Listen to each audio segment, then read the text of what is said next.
En 2012, une femme disparaît mystérieusement, suivie par 2 autres en 2013, tout aux alentours de Cleveland, aux États-Unis. Le coupable est un prédateur sexuel qui, non content d'avoir pris leur vie d'une façon bien sordide, va faire preuve d'un tel manque de respect pendant son procès que le père d'une de ses victimes va littéralement vriller.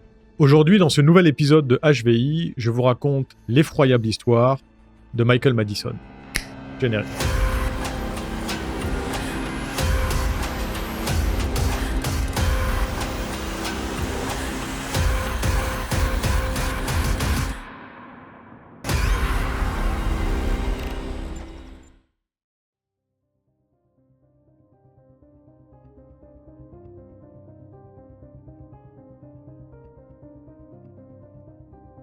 Nous sommes le 2 juin 2016 et Michael Madison, âgé de 38 ans, vient d'entendre le verdict de son procès tomber. L'homme est condamné à mort pour avoir tué 3 femmes entre 2012 et 2013. Dans la salle d'audience, les proches des victimes sont aussi soulagés qu'ils peuvent l'être. Cette sentence ne leur rendra pas celle qu'ils ont perdue, mais elle leur apporte le sentiment d'avoir obtenu justice. Après l'annonce de la juge Nancy McDonnell, Van Terry, le père de l'une des victimes, prend la parole et la solennité de son discours se voit entachée par le comportement de Michael Madison, qui se permet d'afficher un sourire narquois pendant sa lecture. L'homme endeuillé le remarque et c'est la goutte d'eau qui fait déborder le vase. Il se précipite vers le meurtrier et se jette au-dessus de la table derrière laquelle il se trouve, sans doute dans l'espoir d'ôter quelques dents à ce rictus immonde. Malheureusement, il n'y parvient pas parce que la sécurité, présente sur place, l'arrête avant qu'il ne puisse l'atteindre et le conduit hors de la salle d'audience. Pendant toute la durée de l'incident, Michael Madison s'est contenté de l'observer, toujours avec le même rictus, comme un enfant qui vient de faire une mauvaise farce à quelqu'un et qui en constate fièrement le résultat. La scène désolante de ce père accablé par le chagrin, qui perd le contrôle face au cruel manque d'humanité de celui qui a pris la vie de sa fille, fait le tour des médias. Elle marque durablement les esprits et signe la fin d'un procès qui s'est ouvert 2 mois plus tôt, le 4 avril 2016. Michael Madison vient d'être reconnu coupable de toutes les charges qui pèsent contre lui, à savoir 2 chefs de meurtre aggravés pour chaque victime, 3 chefs d'enlèvement, 3 chefs d'abus grossier d'un cadavre, 1 chef de viol et 1 chef de possession d'armes par un ancien détenu. Ces accusations sordides, assorties de preuves accablantes, ont donné lieu à des délibérations rapides. Le jury a mis moins d'1 journée pour se mettre d'accord et recommandé la peine de mort le 5 mai 2016. Bon, maintenant, vous vous demandez sûrement qui est ce Michael Madison et ce qu'il a bien pu faire exactement pour en arriver à être condamné à la peine capitale. J'y viens, mais je vous avertis de suite, les faits sont particulièrement glaçants. Le 19 juillet 2013, vers 9h du matin, la police d'East Cleveland, une ville dans l'Ohio aux États-Unis, reçoit un appel assez particulier.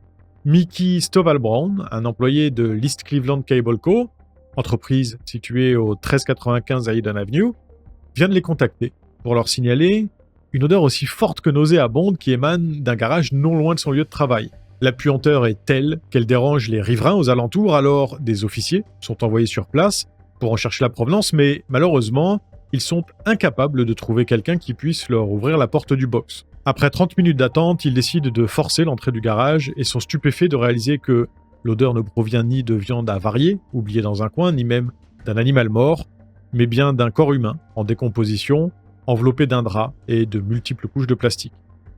Il s'agit d'une femme nue, en position fétale, et évidemment celui qui l'a laissée là ne s'est pas éternisé, et il n'a pas non plus laissé de carte de visite.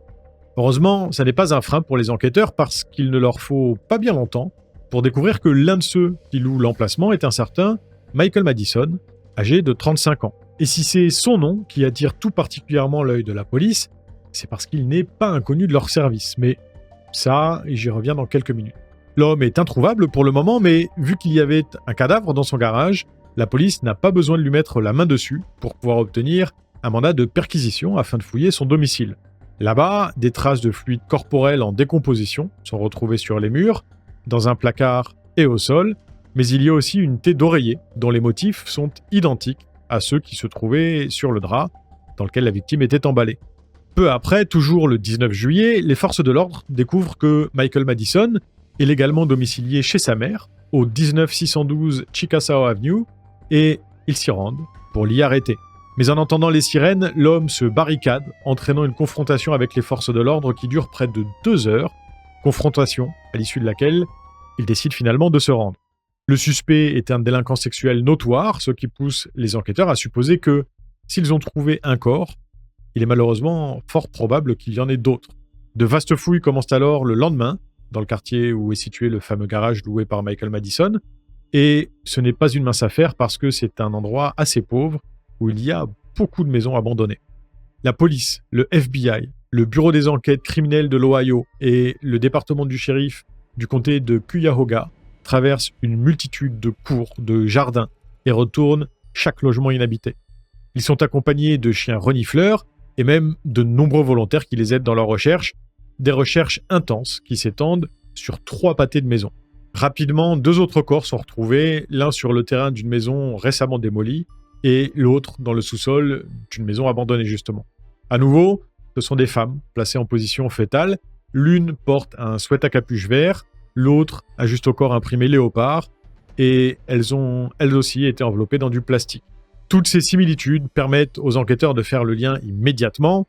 La façon de procéder semble avoir été la même, et ça va même jusqu'au gros scotch qui a été utilisé et qui est lui aussi identique d'une victime à l'autre. En plus, les 2e et 3e dépouilles ont été découvertes à seulement 91 et 180 mètres de la première. En bref, tout semble indiquer que Michael Madison est bien celui qui s'est débarrassé des 3 corps, surtout étant donné que depuis son porche arrière, on a vu sur les 3 endroits où se trouvaient les corps. Les recherches se poursuivent le lendemain encore, mais elles ne donnent rien. Aucune nouvelle dépouille n'est découverte. En parallèle, l'Institut médico-légal, qui vient de récupérer les corps, précise que leur état de décomposition est très avancé et que ça va rendre les autopsies compliquées. Le 21 juillet 2013, soit 2 jours après son arrestation, Michael Madison avoue une grande partie des faits et le lendemain, il est inculpé de 3 chefs d'accusation de meurtre aggravé, mais, fait étonnant, il décide de plaider non coupable. Sa caution est fixée à 6 millions de dollars et il renonce à son droit à une audience préliminaire. Il doit avoir une bonne raison de le faire parce que, comme je vous le disais plus tôt, il s'avère que c'est un habitué des procédures judiciaires qui n'a rien d'un enfant de cœur.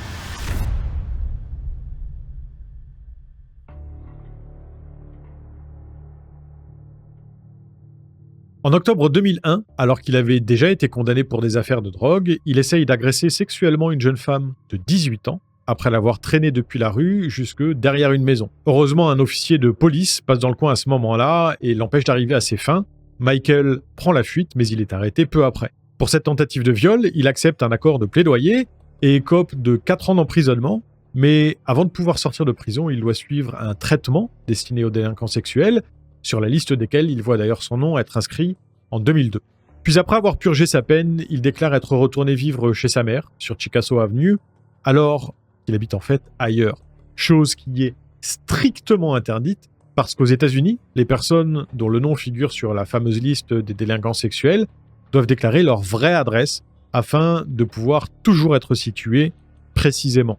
Mais en dehors de ça, il ne fait pas de vagues et semble rester tranquille pendant plus de 10 ans. Ou en tout cas, il ne fait pas parler de lui. Et ce, jusqu'en 2012, année au cours de laquelle il ôte la vie de Shetisha Shiley, sa première victime connue. Shetisha est âgée de 28 ans quand, en septembre 2012, elle arrête totalement de donner signe de vie. Connue des services de police, la jeune femme avait été arrêtée quelques mois plus tôt, en juin, pour avoir tiré des coups de feu depuis un véhicule, mais les charges avaient été abandonnées faute de preuves. Shetisha est issue d'un milieu défavorisé et sa vie a été marquée par une tendance à l'instabilité. Elle avait par exemple déjà été portée disparue en 2001. Au moment de sa disparition, elle a une fille de 12 ans qui vit chez une personne de sa famille, elle n'a pas d'emploi et elle est décrite comme assez solitaire, voire même vulnérable. Il était d'ailleurs prévu qu'elle passe chez sa mère, Kimeta, dite Kim, pour lui emprunter un petit peu d'argent, mais elle ne s'est jamais montrée. Cette dernière affirme qu'elle a signalé la disparition de Shetisha au commissariat et qu'elle a contacté la police de multiples fois à ce sujet, sans jamais obtenir de réponse, comme si le passé de sa fille avait poussé les autorités à ne pas prendre l'affaire réellement au sérieux. Mais le calvaire de la pauvre mère de famille ne s'arrête pas là, parce qu'en plus de ne pas savoir où se trouve sa fille et de se battre contre un cancer, elle perd son fils quelques mois plus tard. Le frère de Shetisha, Dontel Shiley, dit Smoke, 25 ans, est abattu le 22 décembre 2012, 3 jours avant Noël, par 2 individus armés qui pénètrent chez lui et l'exécutent, sous le regard terrifié de ses proches et de sa maman d'ailleurs, qui se trouvait là lorsque son fils a été tué. C'est après ce drame que Kim a déclaré avoir compris qu'il était forcément arrivé quelque chose de grave à Shetisha, parce que si elle avait été en vie, jamais elle n'aurait fait l'impasse sur les funérailles de son frère. Michael Madison, lui, lorsque Shetisha disparaît en septembre, sort avec une dénommée Brittany Darby, qui, un jour, le voit revenir avec une croûte fraîche sur le nez. Mais quand elle le questionne à ce sujet, il lui dit qu'il s'est fait ça en séparant 2 filles qui étaient en train de se battre. En octobre 2012, il demande à sa petite amie d'emménager chez lui, avant de lui dire qu'en fait, il aimerait avoir une relation libre. Peu de temps après, il se met à fréquenter une autre femme, Shonta Mahon, et ce ne sont donc pas une, mais 2 personnes qui se baladent régulièrement chez Michael, et sans le savoir, à quelques dizaines de mètres seulement du corps de Shetisha. Concernant les conditions exactes dans lesquelles elle a été tuée, elles restent assez floues, parce que Michael n'a donné que peu de détails, mais il semblerait qu'elle ait été victime d'un étranglement. Ce qui semble concorder, parce que pendant son interrogatoire, il reconnaît avoir étranglé une femme, en octobre 2012, une femme dont il ne connaît, dit-il, pas le nom. Après lui avoir enlevé la vie, il dit être sorti boire quelques verres, en abandonnant le corps chez lui, puis l'avoir ensuite emballé dans des sacs plastiques, avant de le déposer dans le garage, où il est resté plusieurs mois, avant de finalement être déplacé dans le jardin où il a été retrouvé. Ceci dit, un témoignage recueilli concernant les circonstances de leur rencontre permet de lever le voile sur ce que Michael se refuse à admettre. Il semblerait qu'il ait rencontré Shetisha au Honeido Bar et qu'il ait invité chez lui, possiblement pour avoir une relation sexuelle tarifée. La suite, vous la connaissez, la jeune femme ne ressortira jamais vivante de son appartement. La suivante à croiser le chemin de Michael Madison sans en sortir vivante, c'est Angela Deskins, 38 ans, vue pour la dernière fois le 7 juin 2013. Tout comme Shetisha, Angela avait déjà été portée disparue une première fois en 2009, et d'ailleurs, ses proches n'ont signalé sa disparition que le 1er juillet, parce qu'ils étaient habitués à la voir disparaître des radars régulièrement. Sa famille l'a cherchée désespérément depuis, multipliant les posts sur les réseaux sociaux et les visites dans le quartier où elle se trouvait aux dernières nouvelles, mais la tâche était d'autant plus compliquée qu'elle était déclarée sans domicile fixe, se faisant héberger à droite et à gauche. Angela, semble-t-il, n'habitait jamais très longtemps au même endroit. Hasard ou pas, comme Michael, elle avait fait ses études secondaires au lycée Euclid et en était sortie diplômée la même année que lui, en 1999.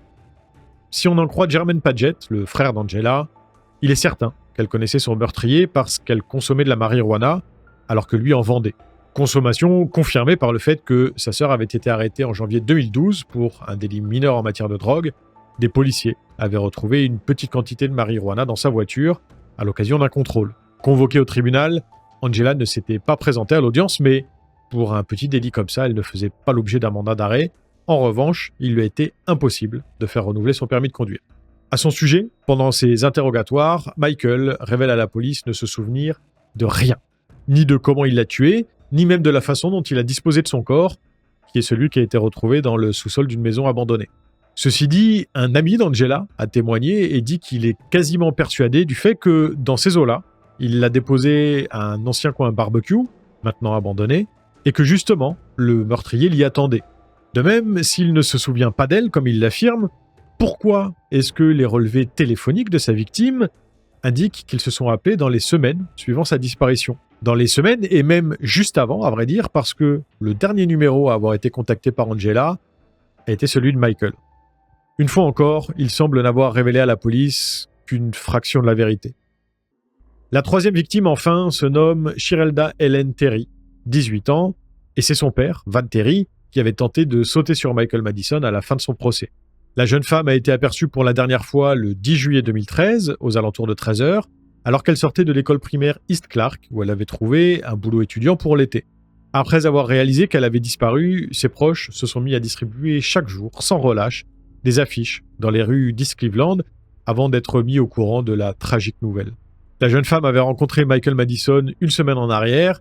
Ils avaient par la suite échangé des messages régulièrement, plutôt mensongers d'ailleurs en ce qui concerne le meurtrier. Dans le but d'attirer sa future victime dans ses filets, il lui dit avoir 25 ans, avoir un emploi dans l'immobilier et être sans enfant, alors qu'en vérité il a 35 ans, ne gagne sa vie que grâce au trafic de drogue et a en fait 2 enfants, dont on ne sait d'ailleurs quasiment rien. Si au début, Shirelda lui dit qu'elle est d'accord pour qu'il se voie, elle précise aussi, dans ses messages, qu'elle ne lui fait pas encore assez confiance pour se rendre chez lui, mais un soir, une averse va malheureusement la convaincre d'accepter. Le 10 juillet 2013, il est prévu qu'ils se rencontrent après la journée de travail de la jeune femme, mais dans un lieu public.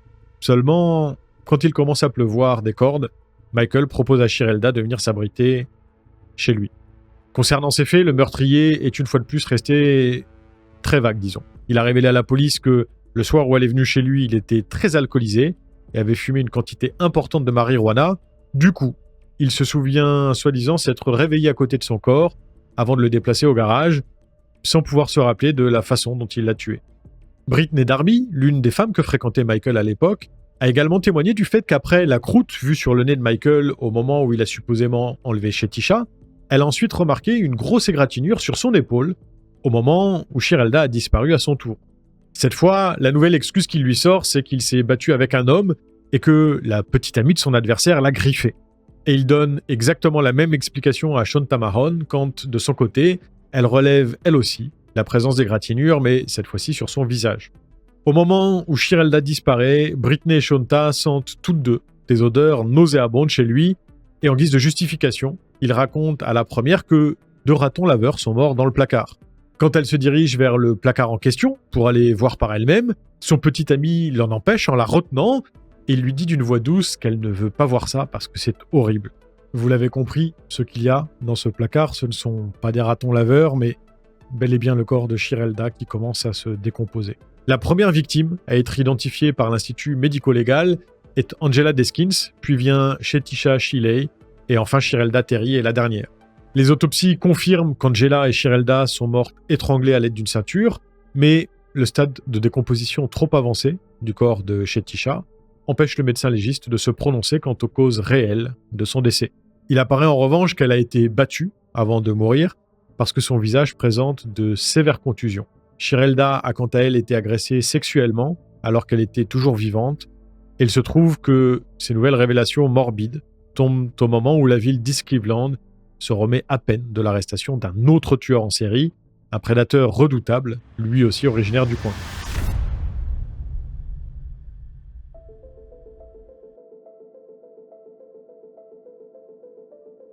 En fait, les enquêteurs pensent que Michael pourrait s'être inspiré d'un meurtrier qui a sévi dans les environs entre 2007 et 2009, avant d'être arrêté par la police et condamné à mort 2 ans plus tard, en 2011. Bon alors, si vous regardez cette vidéo, il y a de fortes chances que vous soyez des fans de True Crime, et si c'est le cas, son nom vous dira peut-être quelque chose. Je parle de celui qui a été surnommé l'étrangleur de Cleveland, Anthony Sowell. L'homme est mort début 2021 des suites d'une maladie incurable, à l'âge de 61 ans, avant même que sa sentence ne puisse être exécutée, et la liste de ses méfaits est longue comme le bras. Il a tué 11 femmes, toutes dans des circonstances assez glaçantes. La plupart ont été violées et sont mortes d'étranglement, mais d'autres ont carrément été décapitées. Pour le reste, certains corps étaient dans un état de décomposition tellement avancé que les médecins légistes n'ont pas pu déterminer les causes exactes de la mort. Anthony Sowell suivait une sorte de modèle en ce qui concerne le choix de ses victimes. Elles étaient toutes d'une corpulence mince, ou au contraire souffraient d'obésité morbide. Il n'y avait pas d'entre-deux. Il semblait également cibler les femmes qui étaient mères, parce qu'une seule ne l'était pas, mais aussi les toxicomanes, qu'elles soient en cours de réhabilitation ou toujours consommatrices, et il a d'ailleurs avoué à la police s'en être pris à elles pour les punir. Pour finir, les victimes de l'étrangleur de Cleveland étaient exclusivement des Afro-américaines, tout comme les victimes de Michael Madison. Pour ce qui est de leur background, il semble que les 2 tueurs ont été victimes d'abus pendant leur enfance et qu'ils vouaient une haine farouche au sexe féminin dans sa globalité. Ceci dit, leur point commun le plus frappant est sûrement le fait qu'ils n'étaient ni l'un ni l'autre des génies du crime, parce qu'ils ont tous les deux caché les corps de leurs victimes soit chez eux, soit juste à côté. Et il y a fort à parier qu'Anthony Sowell aurait fini par être attrapé aussi à cause de l'odeur, comme l'a été Michael, si l'une de ses victimes n'avait pas réussi à s'échapper après avoir été agressée.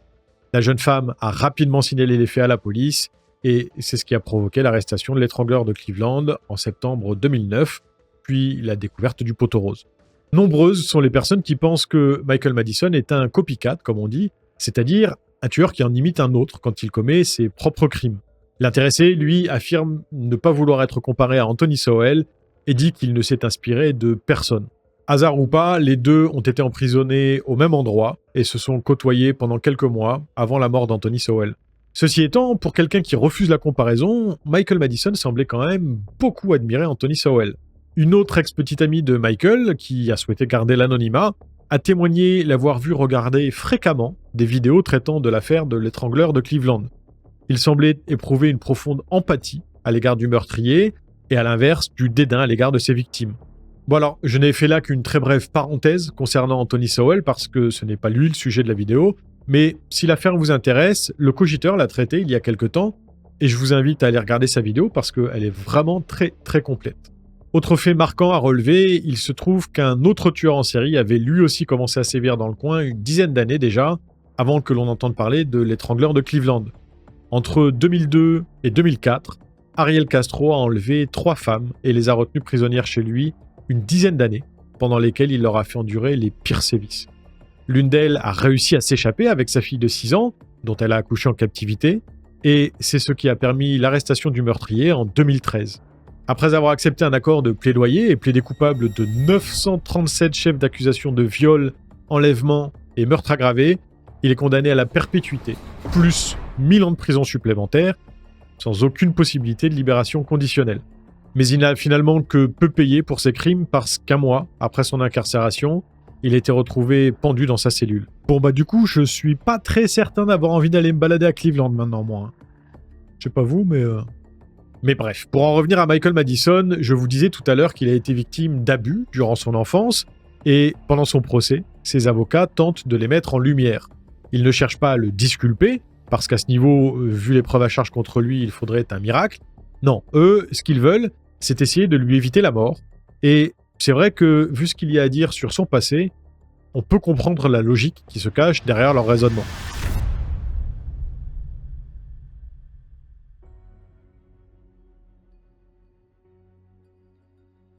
Michael Madison voit le jour le 15 octobre 1977 et il est le fruit d'une grossesse accidentelle que son père, John Baldwin, ne souhaite pas assumer.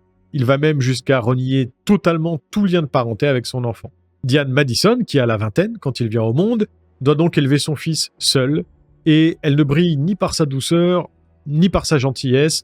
On peut même dire que c'est plutôt tout l'inverse, parce qu'elle se montre tout simplement cruelle, voire même carrément sadique envers lui.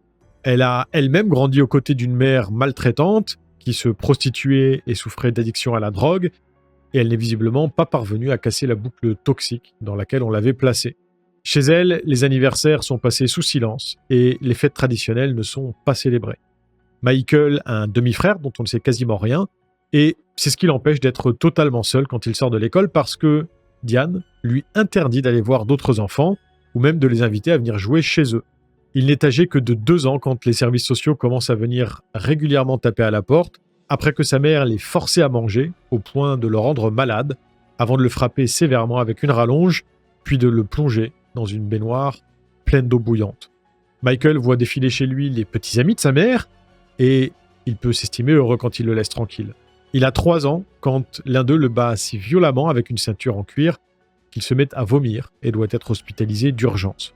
Par la suite, les coups d'un autre lui laissent des séquelles physiques à vie en le privant de son audition d'un côté, et à l'âge de 5 ans, il retourne à nouveau à l'hôpital pour déshydratation. Diane se voit retirer la garde de son fils après qu'une multitude de contusions et d'écorchures aient été remarquées sur son corps, en plus d'un gonflement de son pénis. Mais il n'est finalement déplacé que d'un enfer à un autre parce qu'il est confié à sa grand-mère, celle-là même qui avait maltraité sa mère. On peut donc supposer qu'elle n'a pas dû être tendre avec lui non plus. Diane finit par récupérer son fils après avoir été forcée de suivre une thérapie, mais il est fort probable que les abus se soient poursuivis par la suite, ce qui a, de fait, causé chez Michael une haine viscérale envers les femmes. À 16 ans, il commence à fuir la maison et dort où il peut, puis finit par aller vivre chez un oncle en Pennsylvanie, une personne qui est visiblement elle aussi très saine d'esprit, étant donné que Michael et lui se partagent leur conquête sexuelle. Ah bah il y a des familles comme ça, hein. Des familles qui font rêver. Michael met un premier pied dans la délinquance 1 an après, quand il est accusé d'avoir touché une camarade de classe de façon inappropriée, ce pourquoi il n'écope alors que de sursis. Puis il est arrêté et incarcéré pour la première fois pour des faits liés à la drogue, et la suite vous la connaissez. Il tente de violer une jeune femme en 2001, ce qui n'est que le début des faits sordides dont il se rendra coupable. Ceci dit, malgré cette enfance extrêmement difficile, Un psychiatre atteste du fait que Michael peut être tenu responsable de ses actes parce qu'il ne souffre d'aucune maladie mentale. Les abus dont il a été victime l'ont privé de son compas moral, mais il est apparemment tout à fait capable de faire la différence entre le bien et le mal, ce qui le rend apte à être jugé pour les crimes qu'il a commis. Quelques années après son procès, le 22 juin 2019, peu après minuit, Diane Madison, sa mère, se fait agresser chez elle. Elle se trouve à ce moment-là avec 3 de ses petits-enfants, 2 fillettes de 10 ans, dont l'une est la fille de Michael, et un garçon de 12 ans. L'agresseur, lui, est un jeune homme de 18 ans, nommé Jayden Latrell Plummer, qui se trouve être lui aussi son petit-fils, enfin, selon certaines sources, parce que d'autres affirment qu'il n'y a aucun lien entre les deux, alors allez savoir. Quoi qu'il en soit, Jaylen entre chez elle et la poignarde à plusieurs reprises alors qu'elle se trouve dans son lit, puis il fait de même avec les 3 enfants qui dorment eux aussi dans une chambre attenante. 2 sur les 3 parviennent à s'échapper, puis se précipitent chez les voisins, qui préviennent immédiatement le 911, et quand les forces de l'ordre arrivent sur place, elles trouvent Jaylen dans la douche, couvert de sang et avec plusieurs plaies sur les mains. Les 3 enfants sont transportés de toute urgence à l'hôpital et, après de lourdes opérations chirurgicales, s'en tirent. Mais Diane, elle, n'a pas eu cette chance et elle meurt des suites de ses blessures à l'âge de 62 ans. Pendant son procès, Jaylen plaide coupable et il se voit condamné à la prison à perpétuité, avec possibilité de libération conditionnelle après 30 ans. Encore aujourd'hui, on ignore le pourquoi de cette agression, même si ses avocats ont tenté d'avancer la théorie selon laquelle, avant l'attaque, il avait fumé de la marijuana, sur laquelle se trouvait du PCP, aussi appelé Angel Dust, une drogue hallucinogène très puissante. Ceci dit, les procureurs réfutent ces arguments. Selon eux, rien ne prouve que du PCP se trouvait dans son organisme à ce moment-là, et lorsqu'il a été arrêté, il semblait en pleine possession de ses capacités mentales. Lorsqu'il est interrogé par Phil Chalmers, un collègue youtubeur américain, écrivain et spécialiste des interviews de serial killers, Michael Madison révèle plusieurs choses intéressantes. Je vous laisserai le lien en description pour ceux qui veulent aller écouter l'interview complète. D'abord, au sujet de la mort de sa mère, Michael révèle que ses sentiments sont mitigés et qu'il a du mal à mettre des mots sur ce qu'il ressent. Alors, essaye-t-il de camoufler sa peine pour ne pas apparaître comme faible, ou bien n'est-il pas affecté pour de vrai? Je vous laisse en juger par vous-même. No, nothing great about any of it. En revanche, quand on lui demande s'il regrette ses crimes, la réponse est rapide et on ne peut plus simple, non. Aux États-Unis, quand une personne est condamnée à la peine capitale, un appel est automatiquement interjeté et le 21 juillet 2020, la Cour suprême de l'Ohio confirme la condamnation à mort de Michael Madison. À l'heure où je tourne cette vidéo, il se trouve toujours dans le couloir de la mort, où il attend son exécution par injection létale. Voilà pour cette sordide affaire, j'espère que la vidéo vous a plu. Si c'est le cas, n'hésitez pas à me le faire savoir, que ce soit un commentaire pour me donner votre avis, un pouce bleu ou un partage. C'est toujours un plaisir d'avoir vos retours. On se retrouve lundi prochain pour un nouvel épisode de HVI. Et en attendant, n'oubliez pas, l'homme est un loup pour l'homme et il vaut bien souvent mieux se méfier de ses congénères plutôt que de monstres ou créatures imaginaires. Salut!